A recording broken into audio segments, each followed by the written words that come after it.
Bengal assembly ఎన్నికల్లో 200 కంటే ఎక్కువ స్థానాలు గెలుస్తామని తృణమూల్ అధినేత్రి మమతా బెనర్జీ ధీమా వ్యక్తం చేశారు. టీవీ ఛానళ్లు, సోషల్ మీడియాలో ప్రసారమవుతున్న ఎగ్జిట్ పోల్స్ అంచనాలు నమ్మవద్దన్నారు.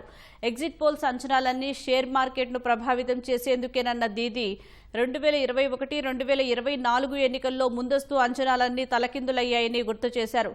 ఓట్ల లెక్కింపులో అక్రమాలు జరిగే ప్రమాదం ఉందన్నారు. ఈ నెల 4న జరిగే ఓట్ల లెక్కింపు వ్యూహాలపై టీఎంసీ కౌంటింగ్ ఏజెంట్లతో మమతా బెనర్జీ, తృణమూల్ జాతీయ ప్రధాన కార్యదర్శి అభిషేక్ బెనర్జీ వర్చువల్ సమావేశం నిర్వహించారు.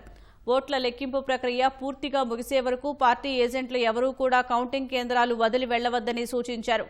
కౌంటింగ్ కేంద్రాల్లోని పరిస్థితులపై ఎప్పటికప్పుడు పార్టీ నాయకత్వానికి సమాచారం ఇవ్వాలని ఆదేశించారు. ఒకవేళ తృణమూల్ అభ్యర్థులు 200 నుంచి 300 ఓట్ల స్వల్ప తేడాతో వెనుకబడితే వెంటనే రీకౌంటింగ్ కోసం పట్టుబట్టాలని ఏజెంట్లకు మమతా సూచించారు. పోస్టల్ బ్యాలెట్ల విషయంలో అప్రమత్తంగా ఉండాలని అభిషేక్ బెనర్జీ కోరారు. 2021లో నందిగ్రామ్ కౌంటింగ్ సెంటర్లో అకస్మాత్తుగా విద్యుత్ సరఫరా నిలిచిపోయిందని, ఇప్పుడు కూడా అలాంటి అనుమానాస్పద ఘటనలు ఏవైనా జరిగితే వెంటనే పార్టీ అగ్రనాయకత్వానికి సమాచారం ఇవ్వాలన్నారు.